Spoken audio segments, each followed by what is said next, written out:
કોઈ પણ પાક હોય વધારે ગ્રોથ થઈ ગયો હોય ને આપણે એમાં જઈ નથી શકતા તો એગ્રીવનનું જે ડ્રોન આવે છે કુશક 2i આ ડ્રોન થી છંટકાવ કરો અને સુરક્ષિત રીતે આપણે પરિણામ મેળવો. ડ્રોન લેવા માટે આજે જ સંપર્ક કરો. નમસ્કાર મિત્રો, ખાસ કરીને આજના વિડીયો આપણે હાલનો વરસાદ અને આવનારા દિવસમાં બીજો રાઉન્ડ ક્યારે આવશે, જે વિસ્તાર છે વરસાદથી વંચિત રહ્યા છે તેના વિશે પણ સંપૂર્ણ માહિતી આપવાની છે. સૌપ્રથમ હું આપને એ જણાવી દઉં કે અત્યારે આમ જોવા જઈએ તો આપણે ઘણા સમયથી વરસાદની આગાહી આપતા હતા. એમાં મે મહિનો અને જૂન મહિનો આ 2 મહિના દરમિયાન અલનીનોને લઈને ઘણી બધી ચર્ચાઓ થઈ, જે આપ બધાએ સાંભળી હશે. અલનીનોને લઈને દુષ્કાળથી લઈને અલગ અલગ ઘણી બધી અફવાઓ ચાલી. ત્યારે પણ આપણે એક જ વાત ઉપર અડગ હતા. મેં આપને જણાવ્યું હતું કે ભાઈ ભલે અલનીનો સક્રિય થવાનું છે પણ વર્ષ નબળું નથી થવાનું, ચિંતા કરતા નહીં.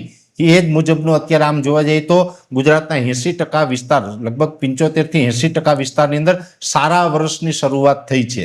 એટલે આની અંદર જે કારણ હોય કે અમને ખબર હતી કે ભલે અલનીનો સક્રિય થવાનો છે, અલનીનો સક્રિય થાય છતાં પણ જો આઈઓડી પોઝિટિવ હોય તો સારા વરસાદ પડતા હોય. એટલે આ ચોમાસા દરમિયાન આઈઓડી પોઝિટિવ રહેવાનો છે, જેથી કરીને આપણું ચોમાસું નબળું બિલકુલ નથી થવાનું. મેં આપને ત્યારે પણ જણાવ્યું હતું, આજે પણ જણાવું છું કે આપણે ચોમાસું પાક તો સારી રીતે લઈ શકશું, પણ શિયાળુ પાકના પાણીની વ્યવસ્થા પણ બધાને થવાની છે. એટલે એમાં કોઈ ચિંતા કરવાની જરૂર નથી. હવે બીજી વાત કરવાની છે આ હાલના વરસાદના રાઉન્ડની અને આવનારા દિવસના વરસાદના રાઉન્ડની. પહેલી વાત તો એ છે કે આ જે વરસાદનો રાઉન્ડ હતો એમાં જે વરસાદ જે વિસ્તારમાં પડ્યો છે એટલે કે 75 થી 80% જેવા વિસ્તારની અંદર વરસાદ પડ્યો, એટલે આને સાર્વત્રિક વરસાદનો રાઉન્ડ કહેવાય. પણ આપણું ગુજરાત રાજ્ય છે વિસ્તારની દ્રષ્ટિએ ખૂબ મોટું છે, એટલે ગમે ત્યારે સાર્વત્રિક વરસાદનો રાઉન્ડ આવે છતાં પણ 20 થી 25% કે 30% જિલ્લાઓ છે એ વરસાદથી વંચિત રહેતા હોય છે. એવી જ રીતે આ રાઉન્ડની અંદર બન્યું છે. આ રાઉન્ડની અંદર જોવા જઈએ તો સાર્વત્રિક સારા વરસાદ થયા, અમુક જગ્યાએ ભારેથી અતિ ભારે વરસાદ થયા, પણ ખાસ કરીને પોરબંદર જિલ્લાના ઘણા બધા વિસ્તાર છે વરસાદથી વંચિત રહ્યા. એવી રીતે દ્વારકા જામનગરની પરિસ્થિતિ પણ અત્યારે ખરાબ છે. આમ જોવા જઈએ તો દ્વારકા જામનગર માટે આ ખૂબ લેટ થઈ રહ્યું છે. એટલે દ્વારકા જામનગરની અંદર પણ ઘણા વિસ્તારમાં વરસાદ નથી. એવી જ રીતે મોરબી સુરેન્દ્રનગરમાં પણ અમુક જગ્યાએ થઈ ગયો, અમુક જગ્યાએ બાકી છે. એ જ સાથે કચ્છ જિલ્લો છે, આમ તો સંપૂર્ણ કચ્છ જિલ્લાની અંદર વરસાદની ઘટ છે. હા, દરિયાઈ કાંઠામાં ગાંધીધામથી લઈને જે વાગડ વિસ્તાર છે ત્યાં સુધીમાં અમુક જગ્યાએ થયો છે, અમુક જગ્યાએ સારો થયો, અમુક જગ્યાએ ઓછો થયો. એટલે આ રાઉન્ડમાં ઘણી જગ્યાએ એવું પણ થયું છે મોરબી સુરેન્દ્રનગરમાં કે સુરેન્દ્રનગર જિલ્લાના અમુક તાલુકામાં વાવણી લાયક છે, તો અમુક વિસ્તારની અંદર ઓછો વરસાદ છે કે જેમાં વાવણી પણ નથી કરી શકાય એવું, અને અમુક જગ્યાએ સાવ કોરા પણ રહ્યા છે. એટલે અમુક વિસ્તારમાં આ પરિસ્થિતિ થઈ છે, કેમ કે આ સિસ્ટમ છે એ આપણે અરબ સાગરની સિસ્ટમ હતી. જ્યારે અરબ સાગરની સિસ્ટમ હોય ત્યારે ઘણી વખત આવું બનતું હોય છે.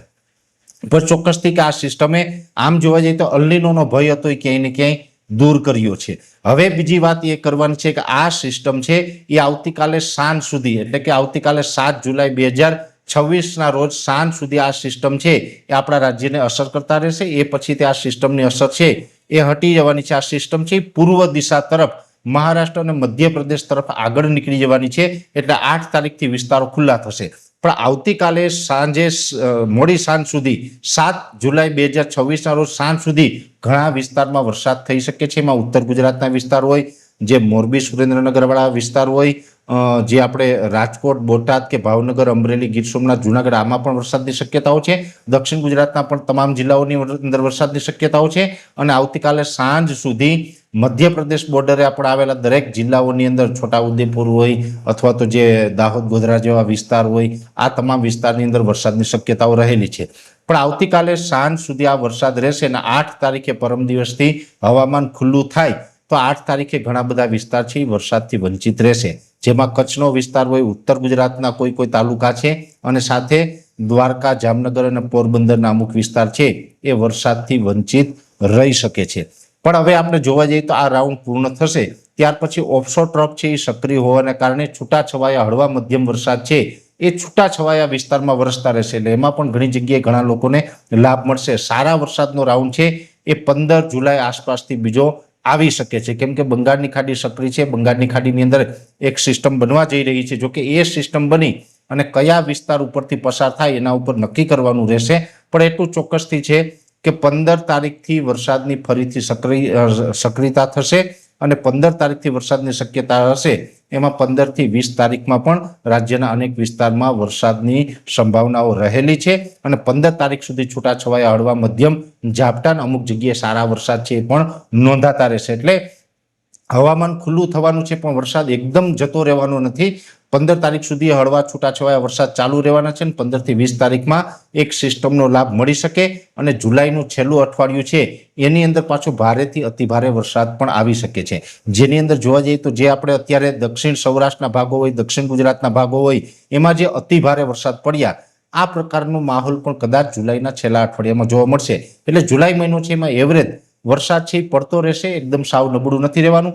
આશા રાખીએ કે જે વિસ્તારો છે આ રાઉન્ડની અંદર વંચિત રહ્યા છે, જેને વરસાદ નથી પડ્યો એને છૂટાછવાયા જે વરસાદ પડવાના છે એમાં પણ જો કદાચ લાભ મળી જાય તો ભગવાનની કૃપા સમજવાની અને બાકી 15 થી 20 તારીખની અંદર એને ફાઇનલ લાભ મળે એવી આપણે દ્વારકાધીશને પ્રાર્થના કરીએ છીએ. આપણે તો વિજ્ઞાન, ટેકનોલોજી અને સેટેલાઇટના માધ્યમથી પ્રિડિક્શન કરીને માત્ર માહિતી આપી શકીએ, પણ અંતે તો કરતા કુદરત છે. દ્વારકાધીશના હાથમાં બધું છે. એટલે દ્વારકાધીશ બધા જ ઉપર કૃપા કરે અને બધા જને સારા વરસાદનો લાભ છે 15 થી 20 તારીખમાં આપે તેવી આપણે પ્રાર્થના કરીએ છીએ. એટલે ખાસ કરીને હાલનું હવામાન અને આવનારા દિવસના વરસાદ વિશેની ખૂબ અગત્યની જાણકારી હતી આ વિડીયોના મારફતે આપના સુધી પહોંચાડવાનો પ્રયત્ન કર્યો છે. વિશેષ માહિતી છે નેક્સ્ટ વિડીયોમાં આપવામાં આવશે. અત્યારે આ વિડીયોની અંદર એટલું. અંતમાં દરેક મિત્રોને વિનંતી રહેશે આ વિડીયોને લાઈક આપીને દરેક ગ્રુપમાં શેર કરી દેવો. જો તમે અમને યુટ્યુબ ઉપર જોઈ રહ્યા હોય તો ચેનલને સબસ્ક્રાઇબ કરજો, સાથે ફેસબુક તથા ઇન્સ્ટાગ્રામ આઈડીને ફોલો કરજો. નમસ્કાર.